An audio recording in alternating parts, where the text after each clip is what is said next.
Welcome to The Explainer. Today, we're going to jump into this incredible story about a king who, well, had everything you could possibly imagine, but he found himself trying to bargain with death itself.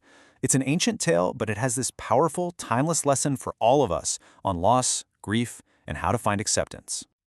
And that question right there, it's really the heart of this whole thing. Our story starts with a king who had it all. We're talking armies, unimaginable treasures, a whole kingdom at his command. But none of it, not a single piece, could buy him the one thing he was desperate for. So let's meet our king, Pasenadi. We don't find him on his glorious throne, though. No, we find him at his absolute lowest point.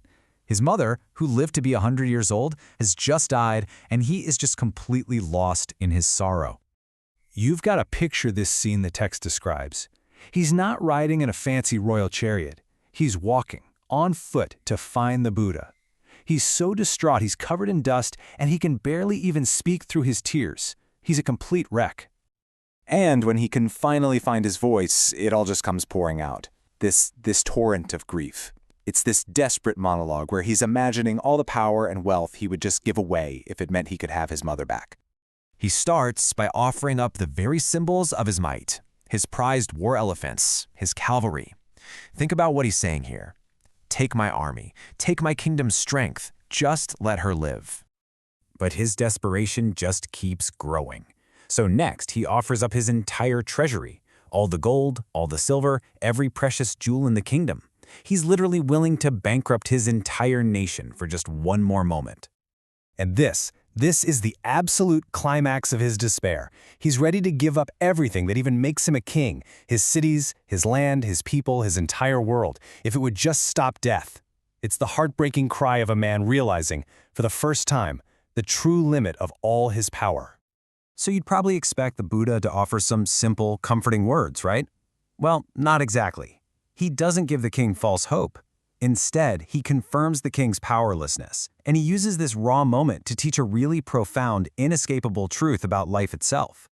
He explains to the king that no amount of strength, no magic, no medicine, not all the wealth in the world can stop what he calls the four great fears. These are just universal forces of nature that we all have to face. So what are they? What are these four great fears that not even a powerful king can escape? Well, the Buddha lays them out so simply, and they're just as real for us today as they were for the king thousands of years ago. First, there's old age, the fact that our bodies get weaker and youth fades. Then, sickness, our vulnerability to illness and pain. Third, death, the simple fact that life ends. And finally, separation, that awful heartache of losing the people and things we love. And check out the metaphor the Buddha uses here. It's so powerful. He doesn't just list these fears. He describes them as four immense mountains, just closing in from all sides, grinding everything in their path to dust. The point is, there's no way out. Now, faced with that, you might be thinking, wow, that sounds hopeless. Four giant mountains closing in on you? But the Buddha doesn't just leave the king in despair. He offers a way forward. Not a way to escape the mountains, but a way to completely change how you experience them. And this is the absolute key. The whole thing hinges on this one idea, the contemplation of impermanence. Now, this isn't about being pessimistic or down, it's about training your mind to see reality with total clarity, to deeply understand that everything, good and bad, is always changing. Nothing lasts. Because when you truly, deeply accept that everything is temporary, the Buddha says, that's when you become free. You're freed from that constant craving for things to be different, freed from all the painful attachments that are really the source of so much of our suffering. He gives us another amazing metaphor here, a fire. Imagine all your suffering and your attachments are just a pile of kindling. Well, this practice, this contemplation of impermanence, is the flame that just burns it all away, leaving nothing behind but peace.